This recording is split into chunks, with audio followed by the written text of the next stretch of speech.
오늘로 예배드리는 모든 성도들에게 하나님께서 복 주시고 지켜주시고 은혜와 평강 주시기를 주님의 이름으로 축원합니다. 몇 주 전에는 구원의 확신에 대해서 말씀을 드렸습니다. 우리가 교회 다니면서 제일 먼저 확인해야 되는 것이 구원의 확신입니다. 나는 예수님이 믿어져서 죄와 죽음과 사탄과 지옥에서 구원받아 지금 세상을 떠나도 천국 갈 수 있다 하는 이런 확신을 가지고 신앙생활해야 참 신자가 되는 것입니다. 여러분은 정말 구원받았다는 확신이 있습니까? 지금 세상을 떠나도 천국 갈 수가 있겠습니까? 여러분은 정말 복받은 분들입니다. 그런데 아직도 이 확신이 없는 분이 있다고 하면 꼭 이 확신을 가질 수 있기를 바랍니다. 구원받았다는 말을 자꾸 우리가 좀 흔들릴 수 있는데 왜 그런가 하면 용어 때문에 그렇습니다. 어떤 때는 구원받았느냐, 죄 사함 받았느냐, 하나님의 자녀가 되었느냐, 거듭났느냐, 영생을 얻느냐 이렇게 묻는데, 구원받았다고 하는 말은 우리가 그렇습니다 하면서 거듭났습니까 물으면 대답을 못하는 사람이 있어요. 그런데 같은 말입니다. 한번 따라하겠습니다. 구원받았습니다. 죄 사함 받았습니다. 하나님의 자녀 되었습니다. 거듭났습니다. 영생 얻었습니다. 이 말은 조금 차이가 있지만은 다 동시에 일어나는 그런 사건들입니다. 그렇기 때문에 구원받았다고 하면 영생 얻었고, 구원받았다면 죄사함 받았고, 구원받았다고 하면 거듭났고, 구원받았다면 하나님의 자녀가 된 줄 믿으시기를 바랍니다. 우리 편에서도 복이지만은 하나님의 편에서 보면 우리가 어떤 존재인지 우리에게 말씀하고 있는데, 우리는 하나님의 자녀입니다. 하나님의 자녀라는 말은 가장 귀하고 소중한 존재라는 말입니다. 여러분들 가정에서 제일 귀중한 존재가 누굽니까? 자녀 아닙니까? 자녀. 자녀를 위해서 무슨 돈을 얼마나 주고 자녀를 희생할 수 있겠습니까? 절대로 할 수 없이 귀한 존재입니다. 우리를 하나님의 자녀 삼기 위해서 하나님의 아들 독생자 예수 그리스도를 십자가에 못 박아 죽이는 엄청난 대가를 지불하고 우리를 구원해서 하나님의 자녀로 삼아 주었습니다. 그러니까 우리가 얼마나 귀한 존재입니까? 그래서 성경은 여러 곳에서 우리를 하나님의 보배다 혹은 걸작품이다 그렇게 표현하고 있습니다. 나는 하나님의 보배 중에 보배인 줄 믿으시기를 바랍니다. 나는 하나님이 대신 죽어줄 만큼 귀한 존재입니다. 그만큼 가치 있는 존재임을 믿으시기를 바랍니다. 그렇기 때문에 하나님은 우리를 버려두지 않고 보호하고 인도하십니다. 우리 가정에서 자녀가 그만큼 귀중하기 때문에 자녀를 낳고 난 다음에 자녀를 키울 때 얼마나 정성을 다해서 키웁니까? 그리고 초등학교 들어가기 전에는 부모의 눈이 한순간도 뗄 수 없지 않습니까? 자녀를 낳으면 이 자녀를 어떻게 키우겠다 그런 부모의 계획이 있고 기도의 제목이 있습니다. 그리고 그 길을 따라서 계속해서 계획대로 자녀를 키워나갑니다. 평생 자녀를 위해서 노력하는 것이 부모의 마음 아닙니까? 자녀가 잘 되기를 바랍니다. 건강하고 행복하기를 바랍니다. 그러기 위해서 공부를 시킵니다. 예절 바르게 키워서 다른 사람에게 업신여김 받지 않게 만듭니다. 능력 있게 만들어서 자기 스스로 이렇게 자립하며 살아갈 수 있도록 만듭니다. 하나님도 하나님의 자녀들을 인도하신다는 사실에 대해서 살펴보고자 합니다. 하나님은 구원받은 하나님의 자녀들을 네 마음대로 한번 살아보아라 그렇게 버려두지 아니하시고 꼭 하나님께서 간섭하시고 인도하여서 복되게 천국까지 이르도록 우리를 인도하시는 하나님이신 줄 믿으시기를 바랍니다. 우리의 구원에 대해서 제일 잘 설명하는 사건이 출애굽 사건입니다. 출애굽 사건은 우리가 구원받기 전에 우리가 얼마나 비참했다는 사실을 에집트의 노예 사건을 통해서 보여줍니다. 그리고 어떻게 노예들이 구원받습니까? 어린 양의 피로 인하여서 구원받았던 것처럼 우리가 어떻게 해서 하나님의 자녀가 되어지느냐? 어린 양 되시는 예수님의 보배로운 피를 흘림으로 인해서 우리가 구원받게 되어집니다. 구원받고 난 다음에 이스라엘 백성들 어떻게 했습니까? 자기 마음대로 갔습니까? 하나님께서 앞에서 구름 기둥과 불 기둥으로 인도해 주어서 그 광야를 지나가도록 만들었던 것처럼 오늘도 이 광야 같은 세상을 살아갈 때에 우리 혼자 버려두지 아니고 하나님께서 우리를 인도자가 되셔서 우리를 인도하시는 줄 믿으시기를 바랍니다. 그리고 구원의 최종적인 목적은 가나안에 들어가는 것이고 우리가 천국에 들어가는 것입니다. 하나님은 이스라엘 백성들을 애굽에서 구원해내고 난 다음에 네 힘으로 네 노력으로 네가 방향 잡아서 가나안에 들어가라 그렇게 하지 아니하시고 일일이 인도하시고 일일이 간섭하시고 일일이 어려운 일이 있을 때마다 모든 문제를 다 해결하여 주었습니다. 우리 출애굽기 13장 20절에서 22절까지 같이 한번 읽어보겠습니다. 그들이 숫곳을 떠나서 광야 곧 에담의 장막을 치니 여호와께서 그들 앞에서 가시며 낮에는 구름 기둥으로 그들의 길을 인도하시고 밤에는 불 기둥을 그들에게 비추사 낮이나 밤이나 진행하게 하시니 낮에는 구름 기둥 밤에는 불 기둥이 백성 앞에서 떠나지 아니하니라. 아멘. 이스라엘 백성들이 40년 동안 자기 마음대로 간 것이 아니고 구름 기둥과 불 기둥의 인도를 따라 갔다는 것입니다. 그런데 구름 기둥과 불 기둥을 따라가면 홍해도 갈라졌습니다. 썬물도 단물이 되어졌습니다. 엘림의 오아시스가 있었습니다. 반석이 터져서 물이 솟아나왔습니다. 만나와 메추라기가 지금 몰려왔습니다. 아말렉의 적도 이겼습니다. 하나님이 앞서가시면서 문제를 해결하여 주었어요. 이스라엘 백성들 애굽에서 나와서 홍해 앞에 다다랐을 때 저 뒤에서 애굽 군대가 추격해 오지 않았습니까? 그럴 때 앞에 가던 그 불기둥과 구름기둥이 뒤로 돌아가가지고 그 애굽 사람들과 이스라엘 사람들 사이에 불담을 만들었어요. 그래서 애굽 사람들이 들어오지 못하도록, 침입하지 못하도록, 공격하지 못하도록 막아주었습니다. 하나님은 이렇게 인도하시고 보호하시고 지켜주신 하나님이신 줄 믿으시기를 바랍니다. 그렇게 해서 하나님의 인도 따라서 잘 올라갑니다. 저 가데스 바니아라는 지역까지 올라갔습니다. 그는 가나안의 입구예요.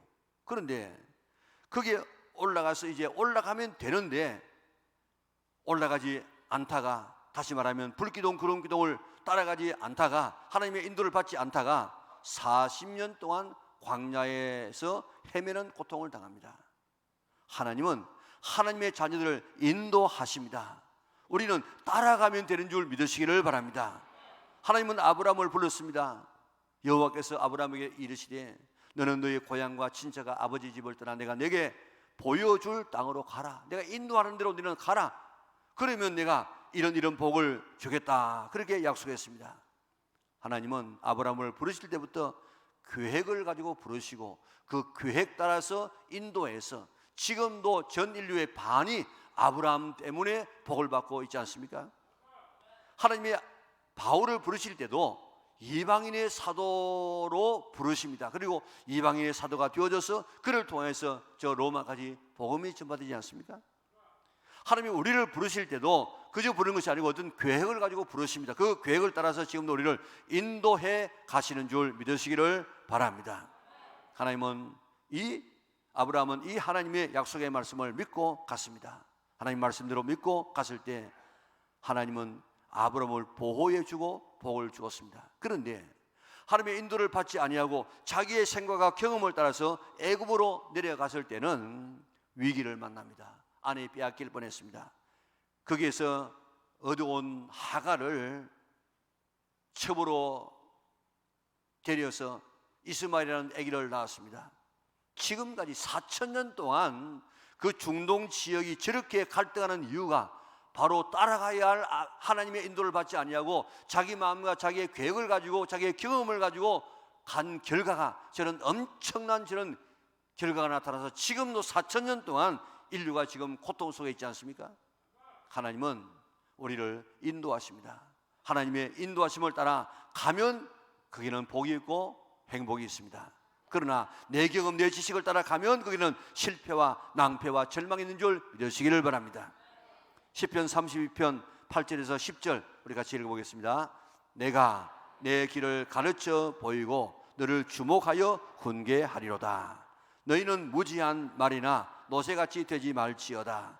그것들은 재갈과 굴리로 단속하지 아니하면 너희에게로 가까이 가지 아니하리로다. 악인에게는 많은 슬픔이 있으나 여호와를 신뢰하는 자에게는 인자하심이 들으리로다. 아멘. 자, 보세요. 하나님은 우리의 갈 길을 가르쳐 보여준다고 했습니다. 그대로 가면 복이지만은 노새와 같이 지 마음대로 살면 고집부리게 되어지면 많은 슬픔이 그에게 있을 것이라고 이야기했습니다. 이사야 48장에도 한번 17절 19절 우리 같이 읽도록 하겠습니다. 너희의 구속자시요 이스라엘의 거룩하신 이이신 여호와께서 이르시되 나는 내게 유익하도록 가르치고 너를 마땅히 행할 길로 인도하는 내 하나님 여호와라. 내가 나의 명령에 주의하였더라면 내 평강이 강과 같았겠고 내 공의가 바다 물결 같았을 것이며 내 자손이 모래 같았겠고 내 몸의 소생이 모래알 같아서 그의 이름이 내 앞에서 끊어지지 아니하겠고 없어지지 아니하였으리라 하셨느니라. 아멘. 참, 내가 나의 명령에 주의하였더라면, 그 인도를 받았더라면 어떻게 된다고 했습니까? 평강이 강물처럼, 공의가 바다물처럼, 자손이 모래알처럼 많아지고, 그리고 그 자손이 끊어지지 않을 것이라고 이야기했습니다. 반대로 하나님의 인도를 받지 않으면 평강이 사라지고 고통이 몰려옵니다. 자손의 형통이 아니라 자손이 끊어진다고 이야기했습니다. 이제 우리가 결단을 내려야 됩니다. 하나님은 우리의 자녀들을 인도하여 복된 길, 행복한 길로 인도하시는데 내 경험과 내 판단으로 살면 낭패와 실패가 기다리고 있는데 선택은 지금 내가 해야 됩니다. 이제 내 생각대로 경험대로 따라 살 것인가, 하나님의 인도를 따라 살 것인가, 내가 결단해야 됩니다. 잠언 3장 6절에 보면 너는 범사의 그를 인정하라 그리하면 내 길을 지도하시리라고 이야기했습니다. 이제 하나님께서 내 길을 지도하시도록 범사의 하나님을 인정하고 하나님께 묻고 하나님 말씀대로 살아가는 우리 영락의 온 성도들 되어져서 하나님의 인도 따라 받아서 살아서 하나님의 은총을 입는 성도들 되시기를 바랍니다. 하나님의 인도를 받는 가장 보편적인 방법은 하나님께 기도하는 것입니다. 하나님께서 내 길을 지도하시도록 묻는 것입니다. 기도하는 것입니다. 다윗의 경우를 보세요. 자기를 죽이려던 사울 왕이 죽었습니다. 그러면 다음 왕될 자는 모두가 다 다윗이라고 이야기합니다. 올라가면 됩니다. 그런데 다윗은 올라가지 아니하고 하나님 앞에 묻습니다. 자, 우리 한번 볼까요? 사무엘하 2장 1절입니다. 같이 읽습니다. 그 후에 다윗이 여호와께 여쭈어 아뢰되 내가 유다의 한 성읍으로 올라가리이까? 여호와께서 이르시되 올라가라. 다윗이 아뢰되 어디로 가리이까? 이르시되 헤브론으로 갈지니라. 아멘. 하나님의 인도를 받아가지고 헤브론으로 갑니다. 가면 되는데 그것도 물어요. 또 올라가라면 올라가면 될 것 아닙니까? 그런데 어디로 갈까요? 헤브론으로 가라. 하나님의 인도를 받아서 헤브론으로 갔더니 유다 사람들이 그에게 기름 부어서 임금으로 삼았습니다. 사사건건 다윗은 물었다고요. 그리고 하나님께서 대답하시면 그 말씀에 생명을 걸고 말씀에 순종했습니다. 이것이 다윗의 인도받는 삶이었고, 그렇기 때문에 다윗은 가는 곳곳마다 승리하고 가는 곳곳마다 형통하고 가는 곳곳마다 잘 되는 역사를 받게 된 것입니다. 왜 하나님께서 사울을 죽이시고 다윗을 택했느냐? 그 이유가 역대상 10장 13절 14절에 나와 있습니다. 같이 한번 읽겠습니다. 사울이 죽은 것은 여호와께 범죄하였기 때문이라. 그가 여호와의 말씀을 지키지 아니하고 또 신접한 자에게 가르치기를 청하고 여호와께 묻지 아니하였으므로 여호와께서 그를 죽이시고 그 나라를 이새의 아들 다윗에게 넘겨주셨더라. 아멘. 사울이 죽은 두 가지 이유는, 첫째는 뭐라고요? 하나님 말씀을 지키지 않은 것이고, 둘째는 하나님 앞에 묻지 않았어요. 기도하지 않았어요. 하나님의 인도 방법은 기도와 말씀인데 기도와 말씀을 따르지 아니하면 하나님께서 버려버려요. 그래서 사울이 버림받게 된 것입니다. 그렇기 때문에 다윗이 이렇게 선택받은 것은 늘 다윗은 물었어요. 그리고 말씀하는 대로 그대로 순종하기 때문에 쓰임받게 된 것입니다. 늘 하나님 앞에 묻고 기도하는 다윗에게 나라를 넘겨준 이유입니다. 이제 하나님의 인도를 받는 삶을 살기로 결단할 수 있기를 바랍니다. 하나님의 인도를 받는 구체적인 삶은 기도하는 삶입니다. 신앙의 선배들은 모두 기도로 하나님의 인도하심을 받았습니다. 이제 나도 기도로 하나님의 인도하심을 받으리라 결심하고 실천하는 우리 영락의 온 성도들 되시기를 바랍니다. 여러분들이 이희돈이라고 하는 이희돈 장로님 해가지고 유튜브에 들어가게 되어지면 좋은 간증들이 많이 있습니다. 이희돈 장로님은 지금도 나이가 50대 초반의 장로님이신데 2001년 9월 19일 비행기 테러로 무너진 세계무역센터 협회의 총재입니다. 이는 대단한 그런 직함인데 9월 10일 테러가 발생할 당시 이 총재의 사무실은 쌍둥이 빌딩의 77층에 있었습니다. 110층에서는 그날 10시에 회의가 열리도록 계획이 잡혀 있었습니다. 세계무역센터에는 세계 92개 나라에서 320개의 무역센터를 관장하는 이런 기구입니다. 대단한 기구입니다. 60살이 되어야 겨우 이사가 될 수 있는데 이 장로님은 38살에 이사가 되어지고 40살에 수석 부총재가 되어지고 부총재가 되고 난 다음에 총재는 바로 되었어요. 왜냐하면 나는 그때 그 쌍둥이 빌딩이 무너질 그때에 내가 죽어야 되는데 하나님의 은혜로 살았다. 이 한마디 때문에 그럼 바로 총재가 되어버렸어요. 장로님은 모든 계획을 15분 단위로 이렇게 잡아야 되는 아주 바쁜 그런 이 삶을 살아가는 그런 장로님이십니다. 그런데 비행기를 타고 출근할 정도로 그렇게 대단한 그런 인물입니다. 2001년 9월 19일 그날도 오전 10시 110층 회의실에서 회의가 열릴 예정이었는데 각국에서 온 무역센터 그 총재들이 다 모여서 회의를 하는 회의였습니다.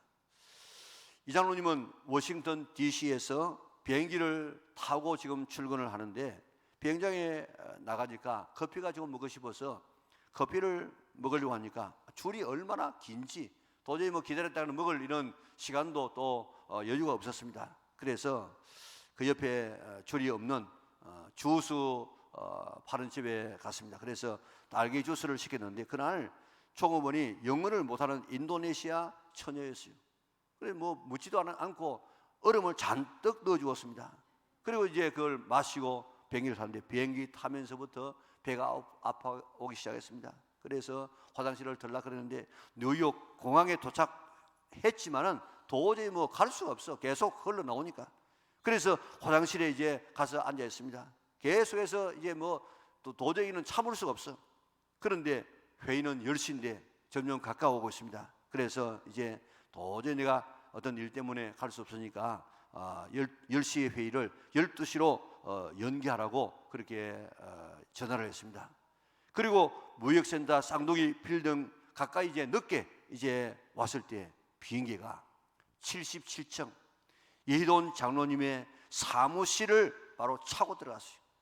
그리고 그 옆에 있는 이 빌딩도 또 그 뒤에 이렇게 차고 들어가서 곧 무너지지 않았습니까? 3,000명이 그 사건을 통해서 죽었습니다. 장로님만 산 것이 아니고 그때 회의에 참석하려고 했던 세계적인 각국의 무역센터의 총재들이 더 많겠지만도 20명이 살았어요. 왜 그런가 하면 2시간 뒤에 이제 회의가 열린다고 연기한다고 했으니까 여기 있지 말고 아래층에 저 밑에 가서 좀 바람에 쉬고자 그래가지고 내려갔다가 그만 산 겁니다. 그가 살아난 이유를 다른 사람이 이야기를 내가 평소에 늘 하나님 앞에 기도했기 때문에 하나님 중심으로 살았기 때문에 하나님께서 죽을 나 그 시간에 배탈나지 않았으면 내가 죽었을 것인데 참을 수 없는 그 배탈 때문에 내가 살게 된 이게 하나님의 인도였다. 그렇게 고백했습니다. 이돈 장로님은 유럽으로 유학할 때 어머님이 가는 비행기 편도표만 끊어주었어요. 돈이 없어가 아닙니다. 얼마나 많은 선교사를 수십 명 이렇게 돕는 그런 이 어머니였는데 아주 야박하게 가는 비행기 딱 표만 끊어주고 봉투 하나를 주었습니다. 그래서 이 장로님은 비행기 타면서 안에 돈이 얼마나 드는가 싶어서 기대를 가지고 이렇게 열어보니까 돈이 아니고 그게 종이 한 장이 들었는데 비행기 안에서 열어보았더니 돈 한 푼 없고 너의 조상의 하나님이 너를 도울 것이다. 그래 편지만 있는데 자기가 무슨 돈 떨어지는가 싶어가지고 막 끌려가지고 찾다가 이렇게 스튜디오에서 막 제지를 당하고 그랬다는 것입니다. 옥스퍼드 대학에서 공부를 하고 종신 교수가 되어졌습니다. 캘리포니아 주립대학의 교수가 되어졌습니다. 그가 이렇게 젊은 나이에 정상에 오르고 쌍둥이 빌딩이 무너질 때 죽어야 하는데 살아남은 이유를 나는 평소에 늘 하나님 앞에 기도한 삶이었다. 예배의 우선순위를 두었다. 그리고 선교에 최선을 다했다. 나는 하나님 앞에 드리고 또 드리는 이런 삶을 살았다. 이것이 오늘의 하나님의 인도를 받는 나의 삶이었다고 그렇게 고백했습니다. 그는 새벽 기도를 한 번도 빠져본 적이 없다는 것입니다. 그렇게 바쁜 분이 그저 세계 일주를 갖다가 수시로 하는 사람입니다. 3시 반에 일어나서 기도하면서 하루를 시작하며 기도하며 시작하는데 한 번도 자기의 기억 속에 새벽 기도를 빠져본 적이 없다는 것입니다. 일주일에 하루씩은 철야 기도를 하는데 아예 침낭을 가지고 교회 가서 거기에 앉아서 기도하다가 또 졸면 또 좀 자고 또 기도하다가, 그래서 철야로 기도한다는 것입니다. 어느 기자가 물었습니다. 청년에게 줄 수 있는 가장 중요한 한마디를 해주면 좋겠습니다. 기도하라. 기도에 한번 도전해보라 하고 그렇게 이야기했습니다. 해외 출장을 할 때도 주일은 반드시 본 교회에 와서 예배를 드린다는 것입니다. 해외 출장이 1년에 반 이상 되어져요. 이 6개월은 해외에서 생활하는데 그래도 꼭 주일 예배만은 본 교회에 와서 예배를 드린다는 것입니다. 예를 들어 말하면 토요일 날 지금까지 금요일까지 일을 하다가 지금 일이 안 끝났어요. 그러면 토요일 날 바로 미국으로 날아와서 또 주일 날 예배 드리고 그 다음에 월요일 날 또 날아가가지고 그 일을 마친다는 것입니다. 그러니까 자기는 그저 예배 드린다고 오지만은도 그 사람을 만나가지고 일하러 왔던 사람은 그 주일 예배 때문에 3일 동안 기다려야 된다는 것입니다. 그래도 내 필요하면 기다렸다가 만나고 가세요. 그렇게 해도 그 사람을 만나기 위해서 그렇게 기다린다는 것입니다. 그리고 선교를 위해서 시간에 11조를 드린다는 것입니다. 1년에 11조니까 한 달 좀 넘겠지요. 휴가를 써본 적이 없다는 것입니다. 왜냐하면 선교하느라고. 교도대학에서 교수로 초빙을 받았는데 그 아내가 이야기하기를, 당신이 늘 나한테 이야기하기를 인생의 가운데 토막을 드리라고 했는데 지금 당신의 가운데 토막이다. 그러니까 지금 교수직 하지 말고 저 멕시코에 선교 가자. 그래가지고 정말 열악한 곳에 가지고 몇 년을 선교를 했다는 것입니다. 그리고 수입에 10에 8조를 드려요. 무슨 많아가지고 드린 것이 아니고 그는 아주 어려울 때 그렇게 고학을 하면서 공부를 할 그때 10에 8조를 드렸는데 먹을 것이 없어가지고 굶었어. 아침은 굶는 것이 습관이다 보니까 지금도 굶으면서 그런 아침밥을 먹지 못한다는 것입니다. 그러면서 지금도 1년에 25억의 헌금을 매년마다 드린다는 것입니다. 하나님께 늘 기도하니까 그날도 배탈이 나게 해서 제 시간에 도착 못하고 도착해 보니까 자기 사무실이 비행기가 차고 들어가서 불타고 있다는 것입니다. 기도하면 하나님께서 그의 삶을 이렇게 인도하십니다. 예배 우선순위를 두면 하나님께서 이렇게 인도하십니다. 선교에 이렇게 관심을 가지면 하나님께서 이렇게 인도하십니다. 하나님 앞에 드리려고 하면 하나님께서 그의 삶을 책임져 주시는 줄 믿으시기를 바랍니다. 이제 기도로 하나님의 인도를 받도록 하시기를 바랍니다. 이돈 장로님처럼, 다윗처럼, 신앙의 선배들처럼 기도로 하나님의 인도를 받는 우리 영락의 온 성도들 되시기를 바랍니다. 이런 분은 이렇게 바쁜 가운데 있어라도 이렇게 기도했다고 하는데 나도 한번 해봐야지, 이런 이 도전의 마음 생기지 않습니까? 우리 영락의 모든 성도들이 정말 이 마음을 가지고 한번 기도하고 한번 외친다고 하면 내 인생의 삶뿐만 아니고 우리 교회가 달라지게 될 줄 믿습니다. 이스라엘의 백인 수상이 집권할 때에 6.1 전쟁이 터지지 않았습니까? 이 전쟁은 2억 명의 아랍계와 200만 명이 안 되는 이스라엘과의 싸움입니다. 그런데 엿새 만에 전쟁에서 승리했습니다. 온 세상이 놀라지 않았습니까? 전쟁이 끝나고 미국에 정치 운동을 냈던 제니 포웰이라는 목사님이 백인 수상에게 물었습니다. 이스라엘이 10배의 적들을 만나가지고 그것도 엿새 만에 이긴 그 전쟁의 비결이 뭡니까? 그러자 백인 수상이 대답하기를, 이스라엘에게 내려서 안 되는 명령이 있습니다. 전쟁에서 이겼다고 무조건 전진하라, 이런 명령 우리는 못 내립니다. 전쟁에서 졌다고 해서 무조건 후퇴하라, 이런 명령도 못 내립니다. 그렇다면 무슨 명령을 내립니까? 그러니까 백인 수상이 이야기하기를, 우리는 전쟁에 어떤 결과가 와도 하늘을 보고 갑니다. 어떤 것을 결정할 때 인간의 방법이나 상황을 보지 아니하고 하나님의 명령을 듣고 갑니다. 얼마나 대단한 신앙입니까? 우리는 오늘을 살아가면서 하루에도 수없는 선택을 해야 됩니다. 이제 내 경험, 내 지식에 따라서 살 것인가? 아니면 하나님께 기도하고 하나님의 인도를 받을 것인가? 가장 지혜로운 사람은 하나님의 지혜 인도를 받는 사람입니다. 성공적이고 축복의 지름길은 바로 하나님의 인도하심을 따라가는 것임을 믿으시기를 바랍니다. 다음은 말씀의 인도를 받아야 합니다. 아브라함은 하나님의 말씀을 믿고 하나님의 인도하심을 받아서 갈대아 우르에서 하란으로, 하란에서 가나안으로, 가나안에서 헤브론으로 가서 거기서 살았습니다.